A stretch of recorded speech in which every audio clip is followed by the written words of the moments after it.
Welcome back to another episode of Into the Nothing with your host, your favorite host, Patrice Douglas. Today on this episode, I have one of my friends with me, and as you know, it's called Into the Nothing. So we are just letting it riff. We've got about half an hour for this fellow to give us his life story and what's going on with his life. But as you know, or you might not know if you're new to the podcast, but I just invite whoever the fuck I want on this podcast. It's so fun.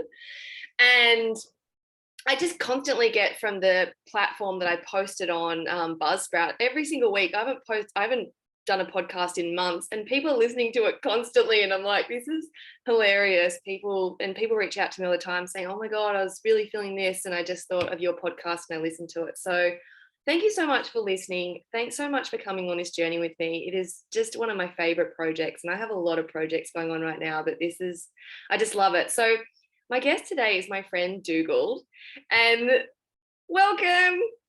Hello.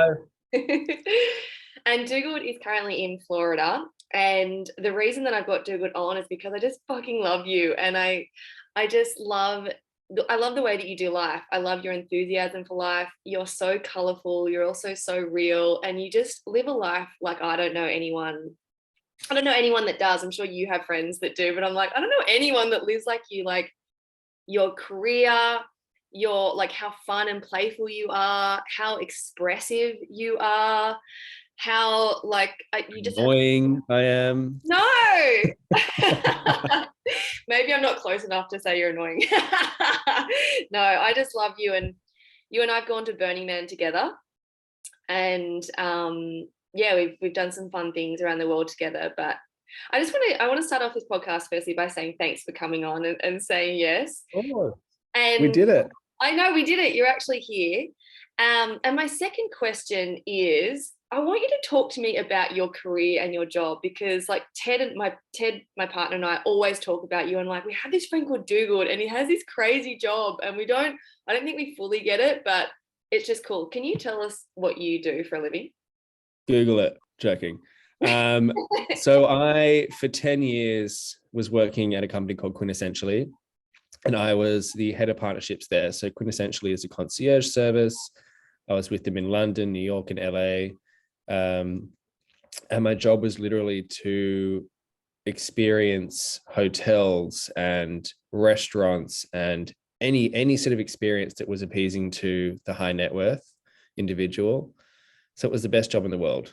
It was an insane job to have, especially when living in a new city. You know, I moved to London, and my job was to discover the best of London. Same for New York, the same for LA. And it just took me all over the world. And I met so many people, made so many friends. I've experienced so much through that job. It was just the best 10 years of my life. And that kind of led me to where I am now. And I'm still kind of in that space, but I'm now working for a private members club. So that's what's taken me here to Florida. Oh, it's so cool. Like I remember, from our conversations, like you go to restaurants and like all the best shows, or as you said, the hotels, and you go to countries, like just these countries that I wouldn't even think to go to, and you were just always traveling. Have you been to every country in the world? No way. I wish. I feel like you'd quite surprised. There's like an app I have, and it like shows you what percent of the world you've been to, and it's like 40%. What the fuck? Not well. I know, but it's a lot. Like I haven't done like Asia. I haven't really done. Not really. Mm-hmm. Like I've stopped over. Mm-hmm. And then like all of South America, like I've done Brazil and Mexico, but aside from that, like I'm dying to do all of that. So honestly, maybe not as much as your usual typical Aussie. I feel like you're not. Oh, you are the typical Aussie, but you're also kind of not. And so, do you see yourself staying in the States? For sure. Yeah. Why is that? I mean, I miss Sydney. I miss Australia so much. I miss the people. I miss the place, obviously, when it's not flooding and raining. But the US is just a whole nother beast. Talk to me, like why? The people are amazing. There's so much opportunity here. There's like the US as a country, I now finally understand. I used to think this was so fucking weird, but I now finally understand why people, especially Americans, don't have passports. There's so much here, like the national parks, I don't know, like even like the party scene, whatever you're into, like it's got it all here, and it's like endless. And the people are so nice here. Like this doesn't really happen in Australia. Maybe it does now, but New York, specifically, you'll be like walking to work and you'll make legitimate friends along the way. You'll be stopped at a traffic light and someone will strike up a conversation with you. And like 6 hours later, you'll be having a drink with them at a bar. You know what I mean? Like that just doesn't happen anywhere else. That didn't happen in London. I don't know. Like it's such a special place. I love it so much. And so and I see my what cities have you lived in the States so far? New York, LA, and now Palm Beach, Miami. Mm-hmm. And what's your favorite place to live? LA for sure. Really? Why? Just the place itself. Like you've got the mountains, you've got the ocean. Like if you get bored of LA, you drive an hour and you're in Laguna or Santa Barbara. Vegas is 3 hours away. Like there's so much. You can go, like in winter, I would go skiing in the morning and I'd go surfing. I mean, I can't surf, but I'd try in the afternoon. Like it is so crazy. It's like Sydney on steroids, basically, but with better people. No offense. So it's like interesting you talking about being in New York and making friends on the way to work, because like what that made me think of, and the question is, I just see you as such an open, friendly person. Like you so easily make friends. I feel like you've got friends all around the world. Obviously, I know your job, but I like that, you have to be a certain type of person. Have you always been this open and friendly since you were little? Like, because like I just watch you, you're just so, you just like, I watch you at a party or I watch you, and it's just like you just go in, you just melt into the party and you just meet everyone, or you often know most people too, and a lot of celebrities and stuff too. Like I just think your life's so fascinating. But have you always been this open and friendly? I think and I've just discovered this very recently, but it's almost like a farce. Like I've just kind of discovered that I'm actually an introvert. Isn't that fucking ridiculous? Anyway, it's true. It makes sense. Like it makes sense to me when it makes sense to anyone else. But now it's just kind of like who I am and what I do. And I'm like, it's just become part of my, I don't even know the word for that, like the way in which I carry myself. And it works. So I just kind of stick to it. It's like become a role I've like kind of filled. But no, I mean, as a kid, always loud and like ridiculous and like the same old me, but like very shy and like very insecure. But I don't even know the answer to that. Very confident on the outside, and I just love people. And it's I mean my friendship circle is becoming bigger and bigger just because I've dropped a lot of like what I kind of the bad aspects of like who I was back in Australia, like very judgy and like very cliquey. I think you kind of drop all of that when you move overseas. You open yourself up to so much more, and Americans are very much alike, I think. So it's given me even more of a sense of confidence, because you don't get shut down here. People don't shut you down. I find does happen in certain places, like England, that happens, but it's just part of the culture, and like you kind of get used to that. In Australia, I kind of had that, but maybe just because I was younger there, I don't think that's necessarily Australian. But people really build each other up here, and that's why it's such a special place. Back to like why I want to be in America. I think there's like the layer of tall poppy syndrome that exists in Australia, that's like, it's so unconscious because it's so deep. Like it's, I've worked with some coaches, a couple that come from the States who are living in LA, and they came and they do this like leadership experience, and I went to it once, and they said when they come to Australia, but particularly that group that I was in for that specific leadership experience, they were like, you're like a walking bunch of apologies. They were like, when we go to Australia, we have to turn you guys up. And when we're in the States, we have to actually turn them down a bit because they're so confident and they're so, but in Australia, it's like, how meat can I be? How much can I fly under the radar? And then I like, and not stand out, to not make anyone else feel, insecure. And it's just these funny things that a lot of us do, like culturally. It's like a risk in Australia. It's like risky for whatever reason. I don't know. It's weird. But then I Yeah, think about you and how like bold, and I know you said there's obviously multiple layers to you. You're feeling like an introvert, and so do you recharge by just spending alone time and watching Parent Trap? Like, totally.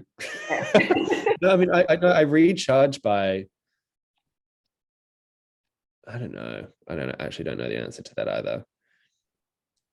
But I feel like being, especially in LA, just being so grateful for everything that's around me. Like, again, the hikes and like the beaches and just things that I couldn't get when I was in London or New York, that's now where I kind of find myself recharging for sure. And like here in Florida, like I'm very kind of like, I'm all about nature now. I'm a nature gal. Are you? No, who would have thought? Oh my God. From one Speaking, rabbit tank to hiking a mountain. speaking of nature, I feel like we should just go straight there. Nature, segue, desert, Burning Man. Oh my God, how is Oh, nature? wow, weird. What a connection. We um, were going to talk about this. yeah, I know. I've got my little list here. I'm like, I want to talk to you about like travel and some other things, but I'm like, Burning Man, you just went recently. You've been, how many times have you been? 8. What the Crazy. what the It fuck?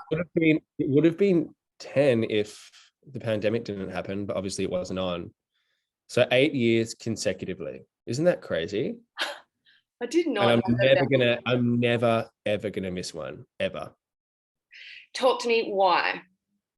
I mean, you would probably have the same answer. It's just different every time. So much happens there. A decade worth of shit that would happen in the real world happens there in a day. Like, it's another world. You meet so many people. You come out. You need to be vulnerable there. It kind of forces you to be vulnerable. God, it's a lot. Like, Mm. this year was the best. This year was the hardest. I know who thought, it could top the year that we had where, we were in that heat wave and someone like drove into our generator. But so it was worse. It was so hot. There were dust storms every day.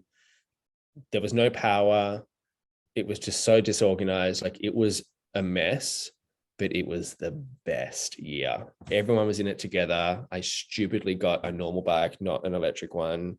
And it was so bumpy. Like, you were like this the entire time.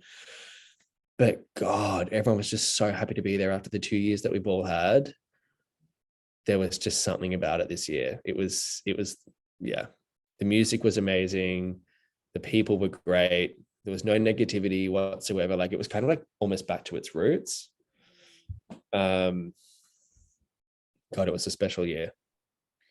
What do you think Burning Man is a big question, and maybe you can just answer it for the Burning Man that's just been, but I'm a deep person, so I've got to ask the question, but like what do you feel like you learned through being there and within yourself, this Burning Man, or maybe in Burning Mans in general? Like, what are some key things that you feel like you've I mean, I definitely learned a lot. I mean, over the years, radical self-reliance is probably my favorite principle. Just to be like, everything is inside of you. Like, you are in control of everything. You don't need to rely on anyone for anything, even if it's something small like a fucking Panadol. Like, make it happen. Like, manifest it in a way. I hate saying that word, but it's true. It's very LA for me. But it wasn't more of what I learned. It was more of what I gained from it this year. I kind of go in with like a silent intention every year. And this year was a pretty big one, and it was to find love in any way, shape, or form. It wasn't like to find a guy and do all of that. It was more just to find love within myself, within friendships, within the world. And I fucking found it. It was so special. It was like, I think that's what made it so special. Yeah. So every year now I'm going to go in with a really big fuck off intention and achieve it. Wow. And so within that, what did that look like for you in terms of finding love? Like, what are some tangible? I mean, a lot of self-realization, friendships as well, and just like being grateful for those friendships and connection, and the ability to connect with certain people as well. Maybe that's all me, maybe that's them, who knows. Just little things that all kind of added up. Mm-hmm. And like, how many days did you not sleep? Did you sleep every day, or did you? I slept every day. I was kind of sober for maybe 80% of the time. Whoa, really? Yeah. Yeah, which is wild. Well, like, what was the It's so reason for that? overwhelming that like you don't need much else than what's already there, Well, I don't. And it wasn't planned. It just that's how it was for me. Because I wanted to kind of be present for everything. Mm.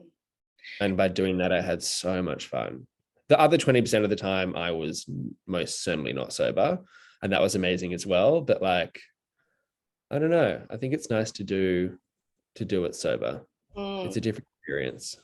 Yeah, I think it's interesting because obviously I haven't been for a couple of years, but I was like, I was thinking, will I go this year? I'll definitely go next year. But I was like, I really want to go and do more activities. Like, I want to, Yeah. like, that's something that you look at too. That's what I did. You seize the day. Like you want to be present there. Why? Like you want to be present at Burning Man. You don't want to be off the ferries. You want to be there.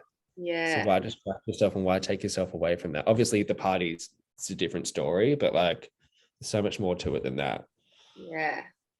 And just thinking of just amazing experiences and thinking about your career. And so this year we were talking before we hit record, you were saying how this year kind of went on a bit of a gap year. You just like through COVID, you're just, built up some savings and finance. You're like, I want to have the gap year that I didn't have Mm-hmm. when I was, in my late teens, early 20s.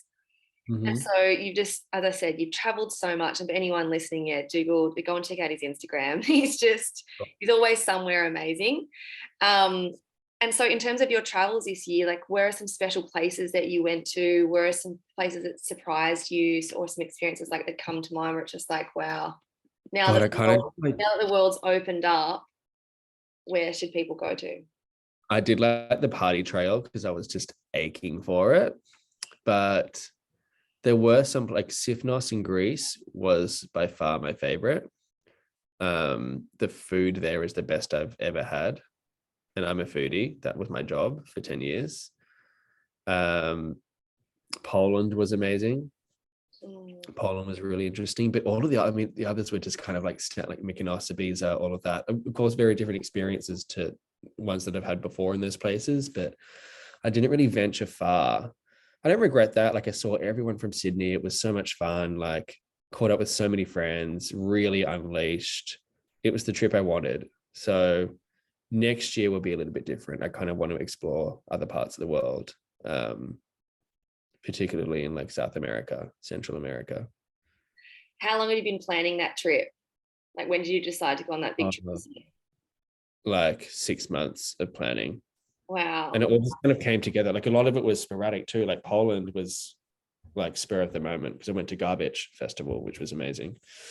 And it was the perfect trip. People like jumped on board at the last minute, met so many people. A lot of us Australians, I love meeting Aussies overseas because obviously I don't live in Australia anymore. A lot of people are like, why you hang out with people from Sydney when you're in Europe? And they don't really get that it's like, I mean, it's amazing for me to do that because I'm never in Australia. But it was a really wild, fun 2 months. A Mm, lot of stories. yeah. Can you share? And is there a story that comes to mind that you can share? I don't even know where to start. A lot of them X-rated, so I can't really say that on here. Oh, okay. That's You okay. should do an uncut version. I'll speak on that late night. Okay. And so on that trip, because I saw you went to Glastonbury, which I know you've been to before, God, and so you also fun. went to Adele. I saw on your stories. Like, That was amazing. and you also went to Coldplay, which looked insane. That was so good. I was actually at a Rüfüs concert and I was like, not feeling it, and bought a ticket on my phone to Coldplay, who were playing up the road, and got an Uber and went by myself. It was the best. I was like in the what do you call it, like the nosebleed section by myself in tears. It was so, oh god, I think it was one of the best concerts I've ever been to, for sure. I like, yeah, it was like a stadium, and just I think And Coldplay. lights, Yeah. everyone had this wristband that lit up. It was all synchronized to the music. It was unreal. I've never seen anything like it. And like these are these interesting moments where I just want to like point things out that like I just love about you, is the fact that you just go and do shit.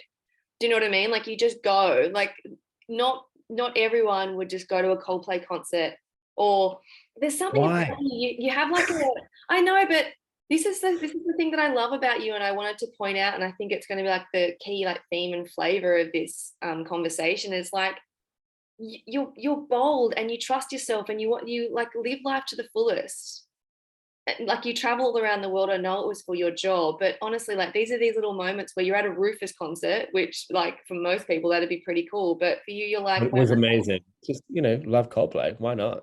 yeah. But this is the whole thing. Like, do you understand that about yourself? Do you see this about yourself, that you just go and do stuff? Like in any given, like at Burning Man, I've been with you and people are kind of just sitting around the RV and chatting and having a good time. But like, guys, there's like sound healing at the Orb with like fucking the Mind Warrior or whatever. And it's like, let's get on our bikes and go. Like, let's go and do That's something. an Like, amazing experience. Exactly. do you know I this mean, about I wish yourself? I was, I'm definitely aware of it. I wish I was more like it than I am in terms, I mean, in other aspects of life, like dating, for instance. But in terms of experiences, like I can't leave any stone unturned. Like I could literally, cliche, but I could die on the way home tonight. Like I won't, but I could. And I want to know that I'm like making the most of every day. It's not necessarily, I don't necessarily make the most responsible decisions, but like I'm living my life the best as I possibly can.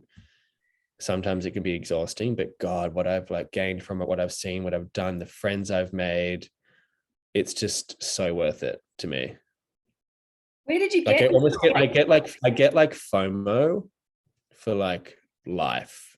Like I have life FOMO. I have to be doing something and living and like exploring constantly, or I'm not doing it right.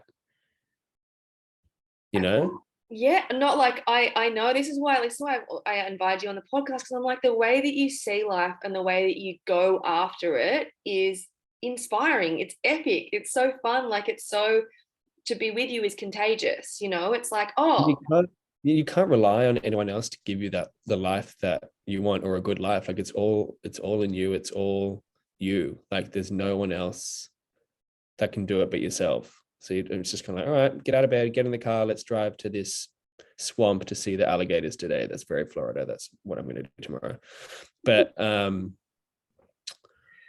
yeah, there's no other way really to explain it other than that. I just think it's such a permission slip. You're such a Fully. permission slip to be with, and like yeah, you like, you just constant invitation to go out and do something, and even when you're tired, like you're saying, like just get up. There are going to be times when you're tired, and obviously there's times to rest, and I hope you've found some ways that I look at you now and I'm like, I'm sure you've found some ways to look after yourself post Europe, gap year, Glastonbury, fucking Coldplay, Burning Man, all the things. But yeah, there's something about you that's just like, just go for it. Just like live, just like seize the moment, just like pay the money, just fucking figure it out and go. Literally. So irresponsible, but no regrets whatsoever. Yeah. And it's not even like the big things you see on it. Like it's just little things as well, like just going on a bloody bike ride or like a kayak or just something, where you're outside of your house. I need to be outside constantly. Mm. And yeah, because I often see you even like, I don't know if you're in LA or if you're in Florida, I'm assuming it's LA, but like I think Venice, like skating, like rollerblading, like all the things, like, Rollerblading. you're always doing stuff. Oh God, it's fun. It's my new thing. Yeah. Or like hopping on a bike. And yeah, I just hope that you see that, and that you, I don't know if you realize it or not, but you're definitely like igniting people around you to just fucking live, like physically go and experience stuff. And I think sometimes, and I don't know if you're an impact driven person or whatever, but so many people get caught up in like what being in this life and what impacting others can look like. And it's really just showing up and living in whatever way that looks like for you. But for you, Dugald, I just know that you impact me, and you have friends all around the globe. You'd be impacting people everywhere you go just because of who you are, like for real. Like I'm in branding and I talk about you are your brand, and you are your brand, Dugald. Like it's so cool and so awesome. Thank you. Such a permission slip. Love that. Is there anything that you feel like you just want to share for anyone that's listening? Like, is there something, like if you just trusted yourself in this moment, went into the nothing, is there anything you just want to share from Dugald's perspective? Oh God. I mean, when you want to do something, just do it. Don't even second think it. That's all I can think of. Because that's the truth. That's what I think about in my head. I'm like, oh. But once you're there, once you're like in it, whatever experience that may be, it could be bloody rollerblading, or it could be Burning Man, or it could be, a safari, whatever. No matter how big or small, it's just kind of like, don't think about how you're going to do it. Just make it happen. And then you're there in the moment. And just like, thank you for that. So cool. And my final question for you, because I know that you've got places to be, is what's your favorite place on earth? Like, I know you've been to a lot of places, but is there somewhere just so magical that just like it just doesn't feel like it's planet Earth? You're gonna die. It's the Gold Coast. Shut your fucking mouth. No, it's not. What? I fucking love the Gold Coast. I love it. I think it's like, I like places with like nostalgic elements to it. I don't know why, but the Goldie, love it. Like I grew up there, like it was just my happy place as a kid. It's fucking perfect there. You've got everything there. The waves, the water, the beach, the people are actually great. It's just, I don't know, I love it. You've got Pac Fair, Omar's Brothers, you got it all. But aside from that, that genuinely is my favorite place on earth. Otherwise, I think Tel Aviv. It just took me by surprise when I first got there. It's so liberal. There's so much history. It's like 10 cities in one. And then I would say SF, just because of the like nostalgic element of it. Like the movies I watched when I was a kid, those 90s films like Mrs. Doubtfire, Princess Diaries, two masterpieces. It's just like going back in time to what I wish my life was when I was a kid, It's kind of like a sense of achievement in a way. So anything with like a nostalgic tie or element to it, I like die for. And that's why I love America. I grew up watching and seeing it and just wanting to be a part of it. So I'm kind of living in a time capsule in a way. That's so cool. I just love that you started off with the Gold Coast, but I guess you've been to like, because in my mind, I just sort of started to see like crystal blue water, and then you were like Gold Coast, and I was like, that's not the Mediterranean. Really, I love that. Pardon? And Brisbane. I love Brisbane. I was born there. Oh, really? Mm-hmm. And your aunt's Jocelyn's Provisions. Your aunt's yeah. The best bakery in the world, literally. It's so good. I just want to say thank you so much for coming on Into the Thanks Nothing. for having me. How fun. I feel like we should do a part 2, a bit more X-rated at some point. But let's do it. But I think for now, the reason it's so cool, because I just have so much trust with conversations and with life in general. But I just love that we got to that moment of just like celebrating you for the permission slip that you are to live, to fucking go and have fun, do the thing, figure it out, make it happen, and meet people, have conversations. And I just really love that about you. And so thanks for being you, Dugald. I think it's just... Oh, thank you, doll. We'll have a beautiful night. Thanks for listening to me rant for an hour, everyone. Not at all. I feel like we've just scratched the surface with you, but yeah, thank you. And thank you to everyone who is listening to Into the Nothing. I love you. I adore you. Reach out to either of myself and Dugald if you have any comments or questions, and like, subscribe, please share it on your socials to get this out. It just keeps on ticking over and people listening to it. So it's just, thank you, and have a beautiful day. Bye, guys. Love you. Love you.